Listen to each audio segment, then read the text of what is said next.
Welcome to the Mac and Fish podcast. I'm McKinley Roll. I'm here with my co-host, Charles Fishbine, better known as Fish. Fish, what's going on? What's up? I didn't have a Toledo hat to put on, or I would have put it on. All right. Also, we have our co-host, Corey Long. Also, Corey, what's up? Oh, what's going on, guys? Hey, today we have a great coach on today, Coach Weiner. Corey, tell us how you know Coach Weiner and a little bit about his history and coaching.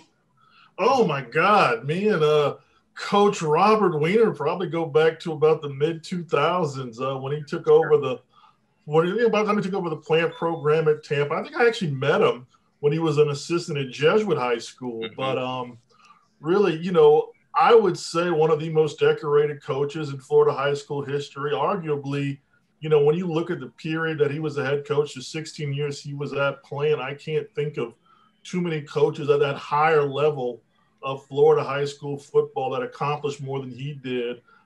16 years, 4 state championships with 4 completely different teams. We all watched them, 4 very different teams with different quarterbacks, 2 years of state runner-up, just a perennial playoff team, really not only elevated that program, but elevated the whole Tampa Bay area, I think, in terms of the way colleges started coming through that area looking for players. I think, I would definitely give Coach Weiner a big, a lot of credit for really elevating the whole Tampa Bay area in terms of how people thought football was played in that area from the time that he started to the time that he finished. Coach Weiner, you go to a program like Plant, never had a lot of success before you got there. You have to change that culture, change that, that almost like that losing mentality that when things go wrong in a game, that it doesn't totally collapse for the program. How are you able to take a program that never won that much and turn them into a powerhouse while you were there?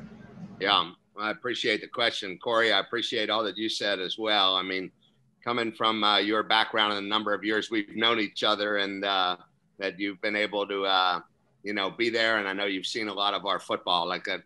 That really means a lot. And I think also when you start looking at the Bay Area and many other areas in terms of when you start talking about college recruiting and players that started getting recruited there, of course we had bits and pieces before, but, then with the advent of kind of Armwood success and our success at Plant and then kind of Hillsborough County football being raised up, I think with, guys who are able to bring exposure like you were to so many of the football itself and some of the individual guys, I think that had a lot to do with it as well. So, definitely appreciate all of those thoughts. When we first got to Plant, I think that my whole group, which was a group of guys that we had from Jesuit who had been together for a long time. So some of my guys, by the time I finished at Plant, we had been together for over 30 years. And I think that's just not often seen in high school. And so when you say that we were able to kind of sustain success at Plant after, kind of turning it around early on, I think that sustained success was based upon a couple of football fundamentals, but I think it was based upon the idea that we had a very cohesive staff that all understood what the vision was. And I think to kind of concretize that a little bit, like the vision from the get-go was to, and I know this kind of sounds cliche, but it certainly was not cliche for us, but was to take those important things in terms of how you develop young people off of the field of football. I knew I had good football minds around them, and I knew that we would teach them great football, but to go in, you talk about kind of working a culture. Well, we spent a lot of time kind of building our men into something that I learned from Jesuit, being men for others and doing things for other people, being involved in our camps for children with muscular dystrophy and really making a turn in terms of how we treat our academic lives and having kids who, whether they were college football prospects or not, who could go on and really have great, productive college careers, even if they weren't football players. And so we felt like we were going to kind of build it from the inside out. And I felt like we had a great nucleus in South Tampa, even though I didn't go to Plant. That was where I grew up and knew a lot of the people. And there was a great history there to the school. Plant's one of the finest high schools in the country. And it's ranked every year by U.S. News and World Report. It's one of the top 50 public high schools in the country. So we figured we needed to put a football product out there that was going to match what the rest of the school was like. And so from the get-go, we tried to focus on some character things. And in the early days, people really didn't understand that because they thought like, I might have been doing some things that may have sacrificed some early victories. But I always told our people we were not going to sacrifice long-term success for early glory. And we made a pact to that. And so when we were working on trying to get people on board with that, eventually, if there were people who were not buying into that, then they weren't going to be people in our program. Truth was that it raised the bar and it raised the standard. And there were some people, we had a young man named Weiner Leandre, who probably could have had a 10-year NFL career. This guy was super talented, but he had been around school and just, he would tell you, had been terrible around school. Terrible as a student, terrible in the way he treated people. And we were super proud that first year, 2004, that Weiner Leandre won, not only for our school, but for the entire Hillsborough County. He won the Turnaround Student of the Year in Hillsborough County. And then this is a young man who went on to junior college at Blinn Junior College. And amazingly enough, with another one of our players, when we played for our first state championship in 2006, on that day, there were three things that were happening at the same time. At 1 o'clock, we were playing for a state championship. At 1 o'clock, Weiner Leandre was playing Dante Spires, who was another one of our great players from that first year. They were playing in the junior college national championship of Pearl River Community College versus Blinn Community College at the same time. And then at 5 o'clock, David McCarthy, who was, Kevin McCarthy, his older brother, who is the son of a principal at Robinson High School, who had tragically passed away as a principal as a young man. Kevin McCarthy was receiving the national award for the National Football Foundation Scholar Athlete Award. And that to me was a culmination of those 2 years of how you say, we're going to focus on culture. And that's the buzzword today, but that really meant something tangibly for us. Hey, Coach, you were known as the quarterback whisperer around here and probably around the state. I remember in 2006 when Robert Marv, when he led you to your first state title, he won Mr. Florida football, went on to commit to Miami. And I think he left Miami later to go to Purdue, if I'm not mistaken. Correct. And it was funny because I'm sitting there, me and Fish are actually at UCF 7-on-7 the following year. And I had a little peek at Aaron Murray. I'm telling Fish, I'm like, oh yeah, Marv is good. This Murray kid, however, this Murray kid's out of sight. And, Fish is telling me, he's like, come on, man, I was like, how can he just have another one? I'm like, trust me, this kid's ridiculous.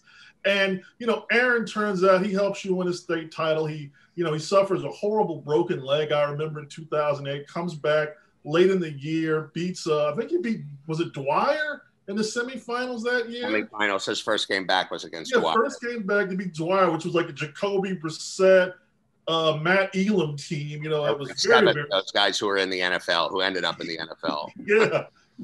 Goes on, 4-year starter at Georgia. You have another kid behind him, Philip Ely, who ends up going to Alabama, and then later think he transfers over into the MAC conference. Did he go to Toledo?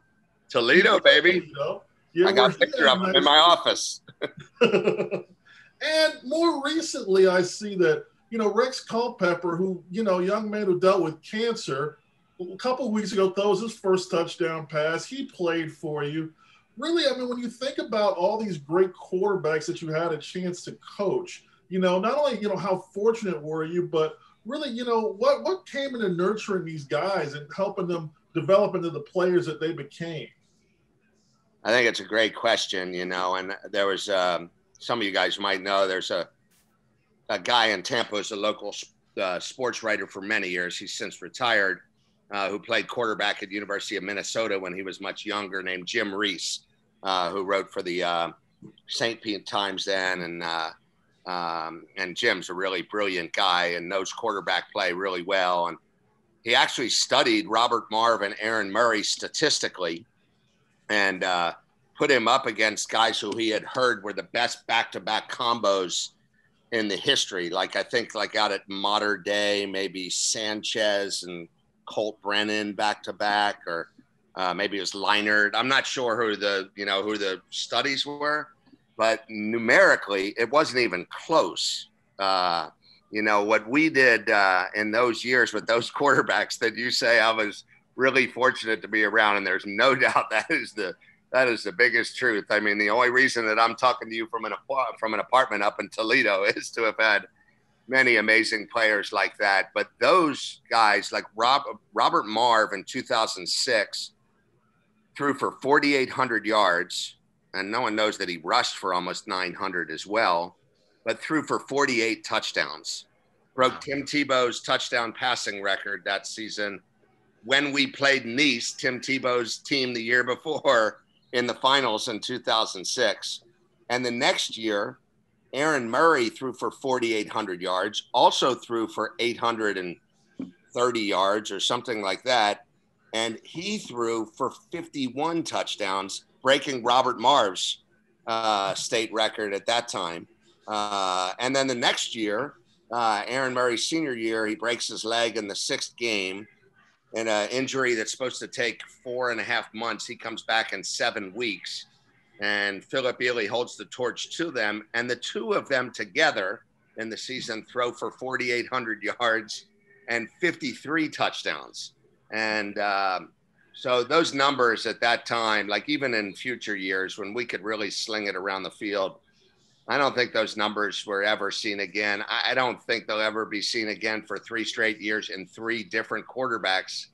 I don't know that that'll ever be seen again at the same high school, do those guys have that? So they each had their own special talents. And I think the biggest thing for me is kind of being their quarterback coach, which, being a head coach, sometimes like it gets you in the newspaper and gets you on interviews and things like that. But a lot of times it's a lot of details being a high school head coach that you don't want to deal with on a day-to-day. Everybody says they want to be a head coach until they become a head coach. And I'm on the phone every day now with our guy at Plant now, Cyril Brockmeyer, who's my JV coach for years, who took over at Plant. And he's like, I had no idea all of these things that you had to do. But the fun part every day was coaching the guys, and for me in particular, positionally, it was the quarterbacks. And I think that the first thing is kind of to go meet them where they are. And then the second thing is to instill an unparalleled work ethic. My quarterbacks know, and my quarterbacks' families know, that once you become the starting quarterback, like your time for your high school years are time that's found in the field house in front of film and out on the field. And what we learned in time was involve the families in many times as we can, bring them over and have them do things as well. But I think that the efforts of those guys in the early years had been unparalleled, right? And then you look at a guy, like you said, like I have 3 guys who are out in college right now, Tucker Gleason at Georgia Tech, who battled for the starting job, Jordan McLeod, who is the starter right now at USF, and Rex Culpepper, who by an unfortunate injury by the starter this week, actually, Rex will be the starter of Syracuse going forward here. And Rex, of course, is an amazing story, a cancer survivor. And but I think the thing was I think maybe Rex is a good example. Like, how do you spend some time in significant ways with some of these guys to make them have the opportunity to be their very best? Like, my job is I can't go out there and throw the ball. Like, even at my best, whenever that was, I couldn't throw it like any of those guys could, but to find a way to give them the best avenue to be the best they could. And I think the way to do that is, first and foremost, is to kind of carve a way into their lives, because quarterback has so much to go with what's going on in your head and what's going on in your heart, that you as the head coach and that player as the quarterback, you better be kind of inextricably tied to one another, because the only people whose head's on the line every single night is yours. Maybe you get more praise than you should, but you also get the blame whenever anything goes wrong.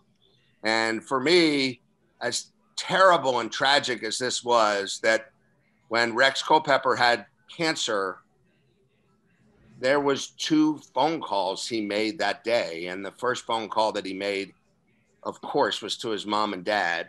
And I was out at a camp with our current quarterback up in Orlando at an Elite 11 camp at that time. And the second phone call that he made was to me. And I think that if you find a way to kind of spark that kind of relationship with those kind of people, that you become part of their family and they're part of your family forever. And I cherish my family, my real family, but I also cherish my quarterback family. And those quarterbacks play off of each other.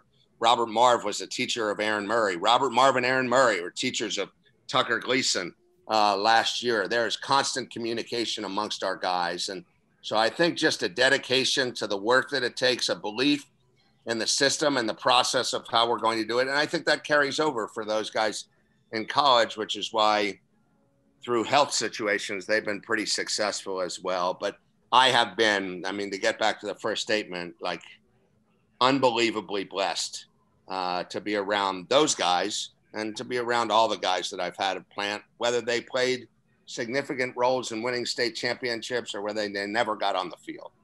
That has been some of the most meaningful work and the most blessed part of my life. Well, Coach, you've coached some great players like Murray, Marv, James Wilder. Which one stood out to you the most? It's a good question, and you're trying to get me in trouble here.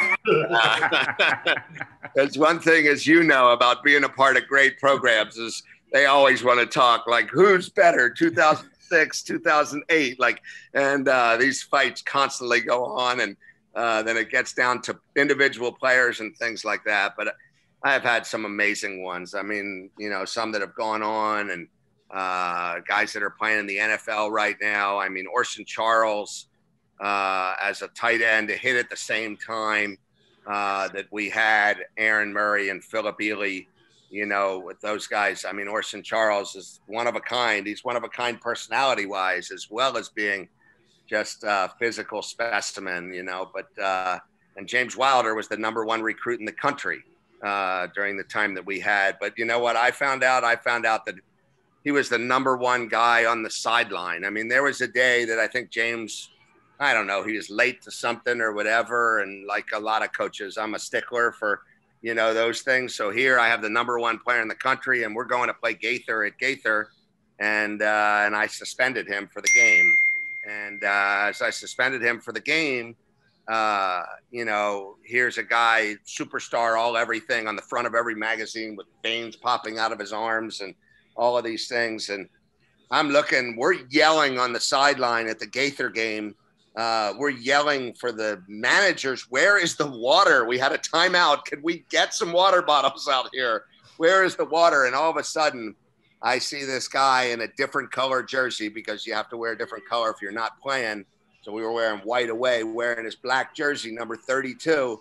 I see him.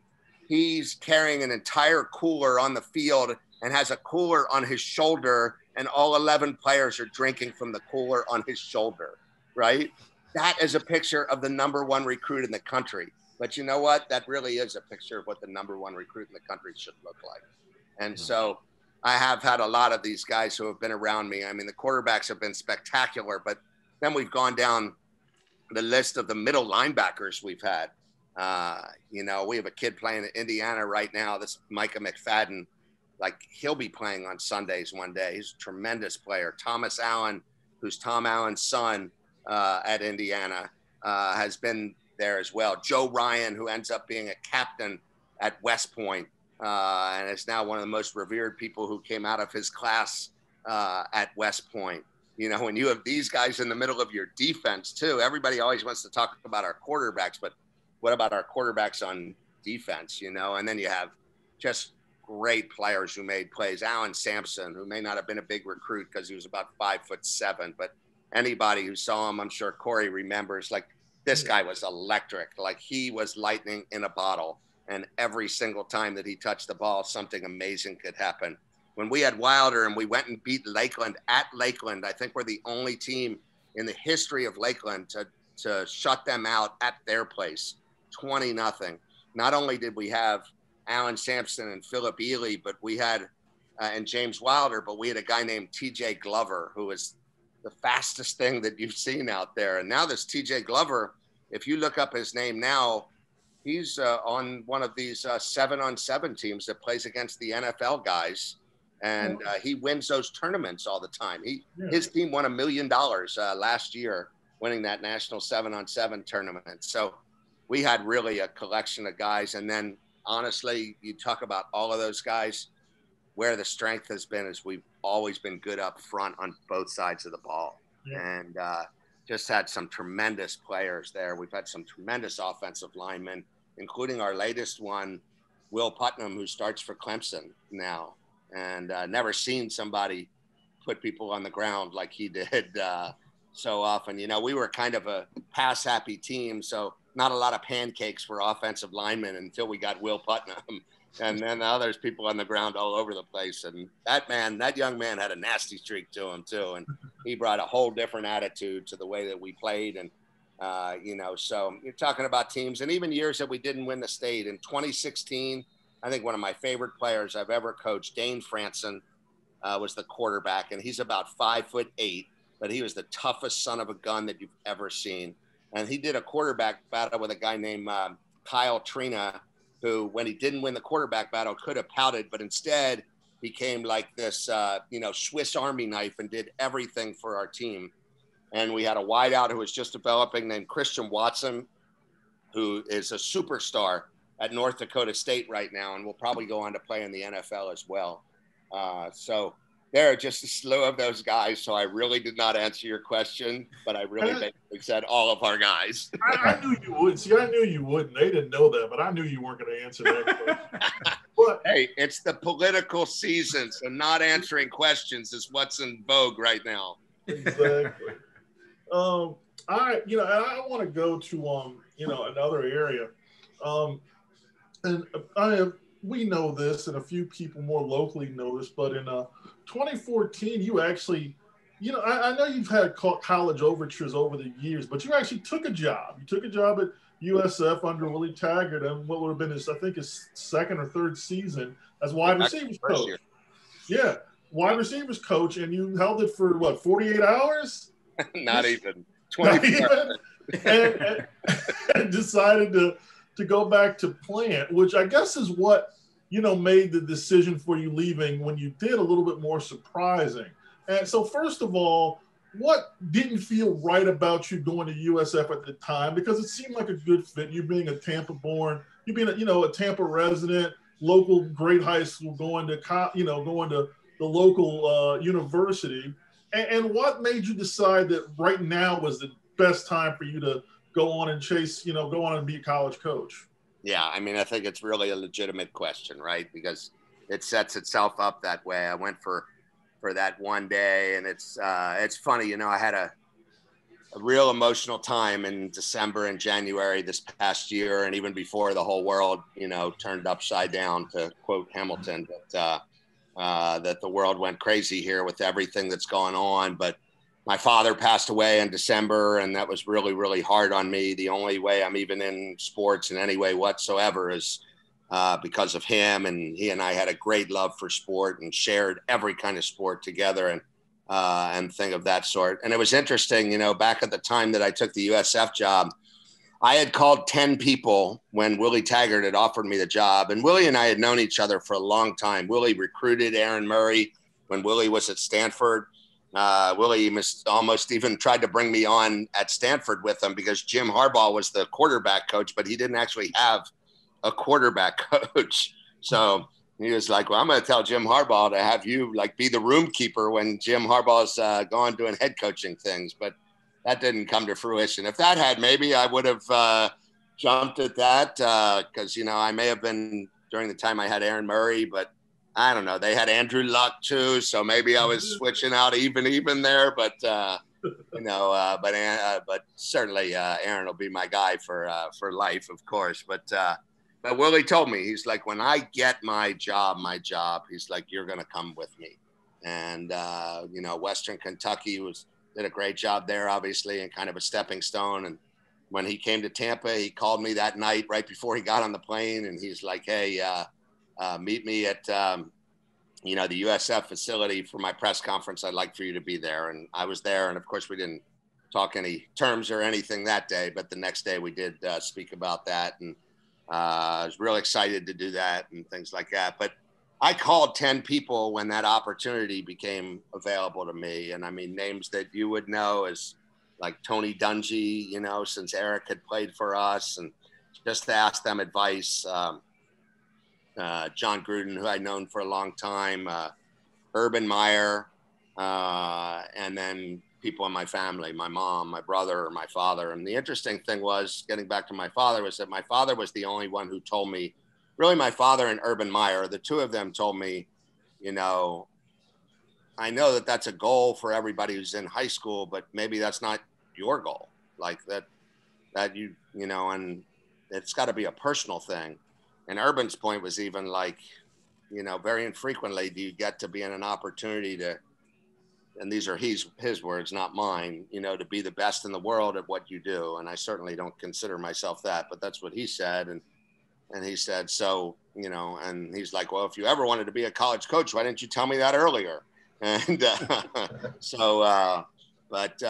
just I wanted to get input from different sources, but my dad was the only one at that time who kind of told me that I don't know, you get so much joy and fulfillment out of what you do.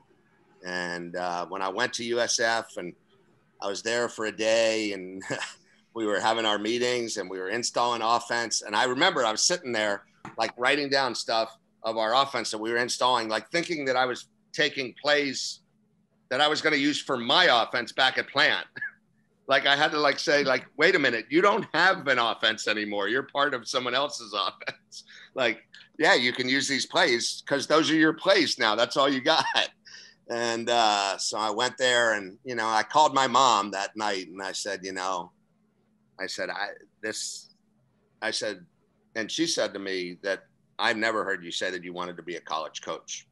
And so it's hard. The next day, went in to tell Willie the next day. It was probably the hardest conversation I've ever had with someone. And so I didn't want to let him down. I certainly didn't want to make him look bad. He had just gotten to Tampa, and I didn't want this to reflect upon him in any poor way whatsoever. And obviously it was a local story, because of what we had done was important. So, so I tried to get out of that as gracefully as I could. But I think what I said in the press conference after that was really the truth. And that was that I'm a teacher, a coach, and a well-loved man. It's a quote from Tom Wingo in The Prince of Tides, and in the book, The Prince of Tides. And I think that's true. And even at that point, I said, well, this might close the door on anybody ever offering me a job again. And I'm okay with that. Well, and the fact of the matter is that was obviously not true. There were many other possibilities. In fact, there were many other possibilities this year. So, things twist and turn and change. And I don't think we ever say, never for things that, might be coming up in the future. And I think the most interesting thing that marked it is for the 3 days that I was sitting there with my dad in the hospital as he passed away, I was able to tell him that Jason Candle had offered me this opportunity amongst other opportunities that I had, but this was a man that I believed in and I felt had a vision that was similar to mine.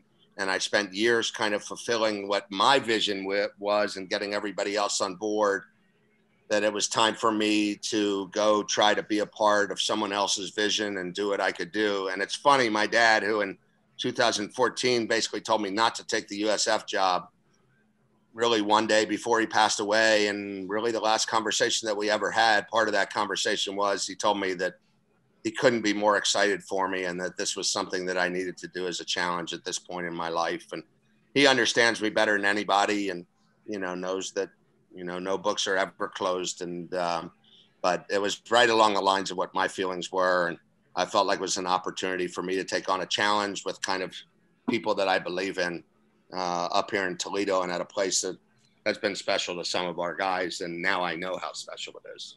So actually, this segue into this question, Coach. I met Jason Candle at a small school recruiting fair in Dade County or Broward County. That's how he built himself up. I mean, not many coaches go that route and get all the way to Power 5 or FBS school. But I've met him. I like him a lot. What's he like as a coach, and what's it like working for him? I'll tell you, he's a couple things that, like I said, he's probably the main reason that I came up here. And he's a couple things that I expected and a couple things probably that I didn't expect. And number one, as expected, his vision is similar to the vision that I described earlier on in our conversation. And that's that you start with kind of an idea of what it is that you want for your young people.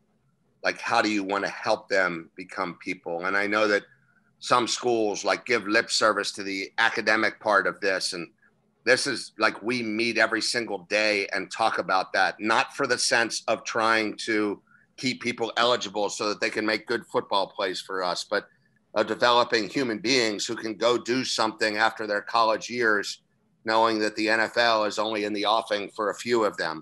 And the ability to get to know these kids. I'll just give you an example. During these crazy times that we've been in, I think after the death of George Floyd and all that happened with that, so many colleges kind of came out with statements on the internet and on social media and things of that sort. And Coach Candle even got criticized a little bit for not coming out with an early statement. But what Coach Candle did instead during that time was that he got on the phone. We were still quarantined at that time. He got on the phone with every single one of our players and every single one of our staff, individual phone call to all of them. And that was more important to him first. And then we had a group Zoom conversation in which he said, okay, we've talked about this and let's talk about this as a group. And we had an amazing group Zoom meeting. And then he said, now as a team, let's make a statement on something like this. So this is a man who's not interested in the pomp and circumstance. He's interested in the intensity of what's really profoundly significant for young people. And my whole thing is if I'm going to go into college, I'm not going to change who I am. I want to be the same person who is in this business, quote unquote, because we have a chance to make an impact on people and those people make an impact on us. And to me, that's what it's all about. And if at the end of the day, this college thing is not that, then I won't be a college coach anymore. But my model is going into college is that I want to take what I really did kind of philosophically in high school into college. And that matched up a lot with Jason. Kind of unexpectedly, what I've learned is that Jason is equally as sarcastic as I am, if not more so. So those kind of personalities match up completely. And I think some of the players, until they actually understand how to take him, they're not 100% sure. They're like, wait a minute, did he just tear me apart, or was he joking, or what was that? And so I think that's one of the things for sure. But what I've also found out about Jason is that I don't think I've ever met anybody who loves football more than he does. People talk about loving football, right? And I love the game of football. I love all of the things around it in terms of building young men, but Jason loves the game of football. He is truly a little kid at heart. When he goes out to practice, he'll bump my quarterbacks out of the way sometimes so that he can get in and take reps throwing the ball because he wants to throw the football. He can sit with you in a film room for hours and talk about plays and how the plays develop and how we could change this play because he just he loves the game so much and he is deeply inside of it. And really the strength of Toledo is when you can get a team to intellectually get to that same level, then you can go out and play fast and play with some real dynamic abilities.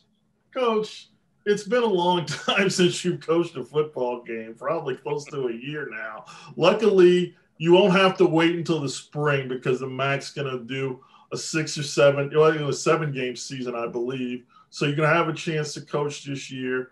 Really, how has it been? How has it been just waiting, kind of this uncertainty of COVID? I know you read a lot. I know you do a lot of things to keep yourself busy.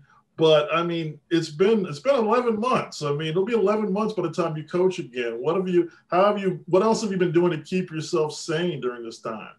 I'll tell you, first and foremost, I have immersed myself into this offense. So just learning this offense, maybe the time away from that part, at least for me as a coach, has been a little bit of a blessing in disguise, because there is a lot to learn here. And it's not just like, okay, what's the formations and what's the plays? Like, you get that, but now what are the nuances? And ID the defense, ID the front, ID the defensive backfield. And then how is that applying to what it is that we're doing? What is that telling you? Where are the indicators that they're going to blitz? Where are the indicators that they're going to be in man coverage? Where are the indicators that they're going to be in 4 across? So all of these things that we're picking up. And of course, my position is the position that has to know that inside and out. So in order for me to teach that, I had to get to know that inside and out. Yeah. And to be very honest, I'm a work in progress, just as well as our players are. Like, I'm still getting there. And but I've spent a lot of time kind of immersing myself into our offense to have an ability to be able to teach that in the best way, that I possibly can. Early on, when we got quarantined, I came back to Tampa and spent some time back there at home. I still have kept my home there in Tampa, and have that as well. So I was like anybody else a little bit during that time. I've done a lot of home renovations during that time, because even though there are a lot of people in Tampa I wanted to visit, I was really pretty disciplined and didn't really visit with many of them at all. But but in the midst of that also, we were in kind of a height of recruiting time for us. So really spent probably about, my areas are not only Central Florida and then up and into Jacksonville. So that's my area kind of back in my hometown and area. But that's my area is also Northwest Ohio, right here in Toledo, and then the whole kind of quarter of the state up here in that way. So I also spent that time making phone calls, FaceTimes, Zooms, and getting to know all of the coaches up here as much as I possibly could, because I felt like I was an important area, and I want to make connections with all of those guys as much as we possibly can. Like you said, I'm an avid reader, and that doesn't even stop now. Like, we're in fall camp right now. And even though I only get about 4 or 5 hours of sleep a night, like kind of before I do. And, I'm reading a book. I'm reading a book right now called Dreamland, which is a very interesting book on kind of history of drug trafficking in America and various hotspots where it was. And it's kind of a really, really interesting study. But so those are the things that have kind of kept me busy. But really, I've never been a man who really needs to find anything in particular. There's always something that's going on. And honestly, like, I'm not very, like, today was our only day off from practice. Like, normally during fall camp, there's no days off from practice, but since they started us real early, and we'll start on November the 4th with our first game, we have almost an extra 2 weeks of camp. So we end up being able to space that out a little bit more. But I'm not good at sitting around doing nothing. Like today there were football games on. They're still on right now, but I don't think I've watched any one of them. I've just been watching the Bowling Green game from last year on my computer here, getting ready for our first game, because that's what it's going to be. Now, that being said, I have taken time out to make sure that I've watched our Tampa Bay Lightning, our Tampa Bay Rays, champions, and our Tampa Bay Buccaneers. It's a good time for sports in Tampa Bay, baby.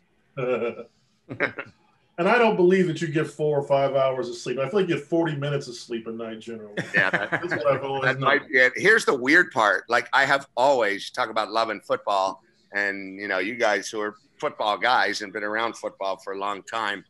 Like, I honestly, I wake up in the middle of the night and I have plays like dancing in my head, and I have a notepad right next to my bed and I write them down. But now when I dream of those in the middle of the night, they're really confusing because they're like plant terminology and Toledo terminology mixed together. And some of those plays make no sense. They probably would not be good plays at this time. So. But that's the life of a football coach. Absolutely. Mac?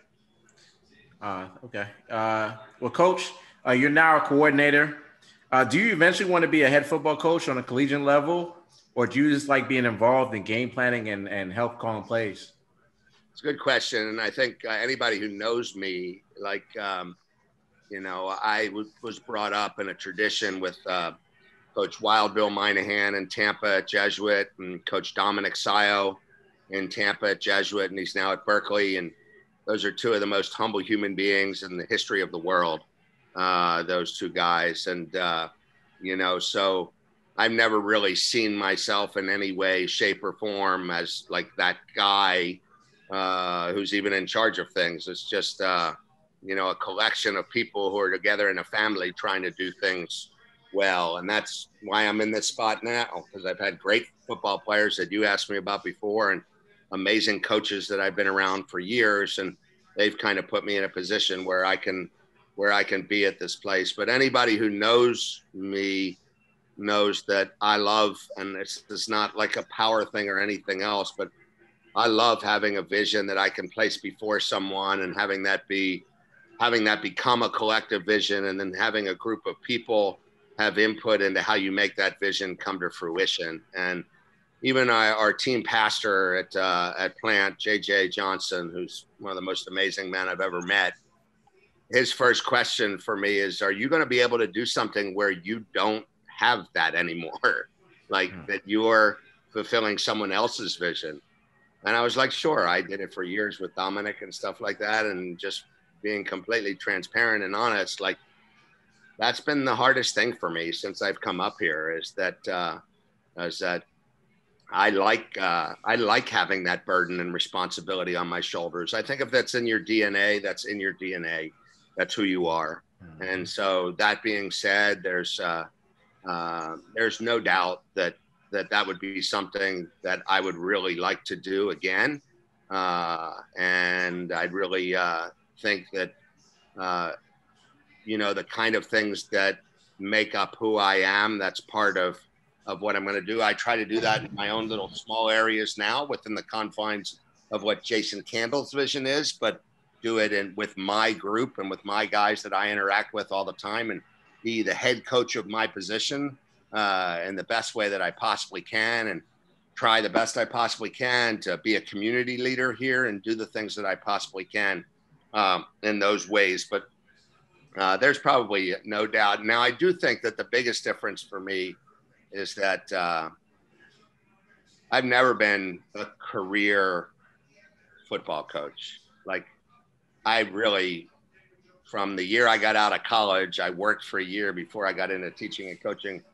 I don't ever feel like, and I know this is cliche as well, but I don't ever feel like I've had a job. Like, I've never had a job. Like, this is what I love to do. Like, every single morning I wake up and it's exciting. Like, you get to interact with people at their greatest moments of triumph and their worst moments of tragedy. And being there for both of those is an incredible honor to be that part in people's lives. And so I don't see it as that. Like, I'm here right now to do the best job that I can for Jason Candle and for these football players that I have. And if that never results in something else that comes after it, that's perfectly fine.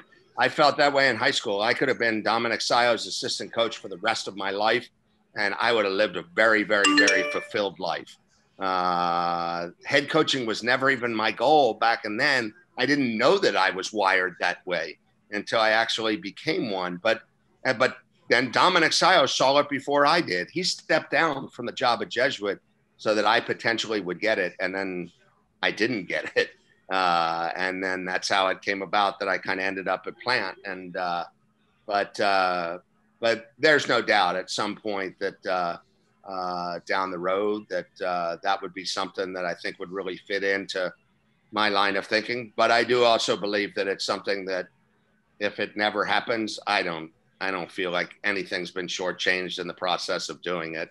I love what I'm doing. I'm not working for any next job. I work I don't even work a job now. I work for these kids. And Jason asked me one day if I saw a bump in my check when he had named me the coordinator and there was more money associated with that. And I'm like, I don't know. I've never even looked at that. And he's like, that's why I love you. Like you don't even know what your check is that's coming in every month. And I really don't, So to me, like, coaching is a calling, and anything that people get to do that is involved with working with people in really, really significant, impactful ways is a calling, and your life's fulfilled by that and not fulfilled by anything else. Well, Coach, when that day comes that you get that call, I'm ready to run your recruiting. So you ready to roll? I'm ready to roll, man. I'm ready to leave. I'm ready to leave the basement. No doubt. Well, keep my phone number in your phone. All right, man. Well, it was a pleasure speaking to you today, and absolutely. I look forward to speaking to you again. And thanks for coming on, man. Yeah, Coach, really thank you guys having me. I mean, I know you guys have done amazing things within our sport at all levels, and I really, really feel honored to talk to you guys today. Hey, Coach, I'm gonna get you some Polk County kids in Toledo.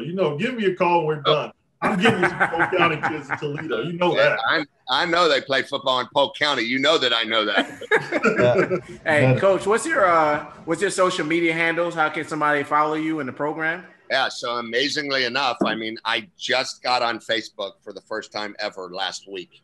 I don't know if you should have did that. Yeah. You may have just lost your top recruit, But I've been on Twitter now. Tucker Gleason, my last quarterback, we were at an Elite 11 camp one time and we were waiting for registration or something. And he's like, Coach, you need a Twitter account. And I'm like, okay, well, show me how to make one. So we made one. And then, of course, a year later, I became a college coach, in which that is absolutely our tool. So my Twitter account is at Toledo QBs. Okay. At Toledo QBS. Okay. And my Facebook, I think, is just my name. Is that the way it goes in Facebook? I think. Yeah. I don't have a MySpace or anything like that. So. Well, Coach, you're gonna probably have to change that Twitter. If you go to another school, it can't be Toledo quarterbacks. Yeah. Well, it will have to be changed if that's right now. Go Rockets! Absolutely, 10-4, 10-4. All right, Coach. Thank you. Thank you, guys. Appreciate you. All right.